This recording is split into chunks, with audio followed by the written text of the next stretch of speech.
కారం రంగు రుచితో ఉంటుంది. ఆచి మిరపపొడి అదరగొట్టే కారం రంగు రుచి. 72 గంటల జోరు వానలందారు ఎక్కడ ఇదే పెదవి విరుపు పబ్లిక్ లో కనిపిస్తోంది. మధ్యాహ్నమే లాగౌట్ చేసి ప్రైవేట్ కంపెనీల ఉద్యోగులు వెళ్లిపోవాలన్నారు. సర్కారీ ఉద్యోగులకి సెలవులు రద్దు చేసి మరీ వాళ్ళని పనిలో ముంచేశారు. ఉన్నత పాఠశాలలు, అనేక విద్యా సంస్థలకైతే బలవంతపు సెలవులిచ్చారు. వైర్లెస్ సెట్లు, హెల్ప్ లైన్ నెంబర్లతో కమాండ్ కంట్రోల్ రూమ్లు రెడీ అయ్యాయి. కట్ చేస్తే అంతకు 2 రోజుల ముందు కంటే ఎండ కనిపిస్తోంది. అసలేమైంది? హైదరాబాద్ లో వాన జాడేది. ఐఎండీ అంచనాలు తప్పాయా? ఐఎండీ అంచనాలు ఎందుకు తలకిందులయ్యాయి? వారం రోజుల వెదర్ అలర్ట్ ని ముందుగానే ఇస్తున్న వాతావరణ విభాగం ఈ రోజు రేపు వర్షంపై ఎందుకు పూర్తిగా అంచనా వేయలేకపోయింది? అంచనా వేసినా ఎక్కడ తప్పింది? ఇవే ప్రశ్నలు హైదరాబాద్ వాతావరణ శాఖ అధికారిని అడిగింది టీవీ9. మరి ఆన్సర్ ఏంటో చూడండి. ముందుగా ఊహించినట్లు నిన్న అనుకున్న స్థాయిలో వర్షాలు పడకపోవడం గల కారణాలేమి?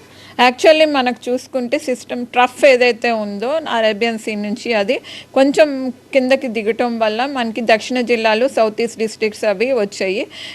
మనం మార్నింగ్ ఉన్న సినాప్టిక్ ఫీచర్స్ అవి చూసుకుంటే వాటి ప్రకారంగా మనకి కొంచెం సెంట్రల్ డిస్ట్రిక్ట్స్ కూడా కవర్ అవటం జరిగింది. సో సాయంత్రం పూటకి మనకి అది కొంచెం దిగుకు రావడం వల్ల ఎక్కువగా కూడా దక్షిణ రాయలసీమ ప్రాంతాల్లో భారీ వర్షాలు, అట్లాగే మనకు నిన్న చూసుకుంటే 20 సెంటీమీటర్ల పైగా నాగర్ కర్నూలు ఆ ప్రాంతాల్లోని 6 చోట్ల వెరీ హెవీ రెయిన్ఫాల్స్, 20 చోట్ల హెవీ రెయిన్ఫాల్స్ అవి రావటం జరిగింది. మొత్తం దక్షిణ ప్రాంతం అంతటా కూడా నల్లగొండ, ఉమ్మడి నల్లగొండ, ఉమ్మడి ఖమ్మం, అట్లాగే చూసుకుంటే ఉమ్మడి మహబూబ్ నగర్ ఏరియా, వికారాబాద్, రంగారెడ్డి ప్రాంతం అంతటా కూడా బాగా వర్షాలు విస్తారంగా కూర్చుని హైదరాబాద్ ప్రదేశంలో కూడా 5 సెంటీమీటర్ల పైన కూడా వర్షం అనేది నమోదవటం జరిగింది.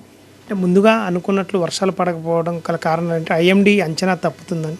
తప్పడం కాదండి, ఈ డైనమిక్ అట్మాస్ఫిరిక్ సిస్టమ్ అనేది చాలా డైనమిక్. ఈవినింగ్ అయ్యేసరికి ఆరెంజ్ కూడా మేము డౌన్గ్రేడ్ చేయడం జరిగింది. ఈరోజు మార్నింగ్ కూడా మేము హెవీ రెయిన్ఫాల్ వార్నింగ్స్కి డౌన్గ్రేడ్ చేయడం జరిగింది.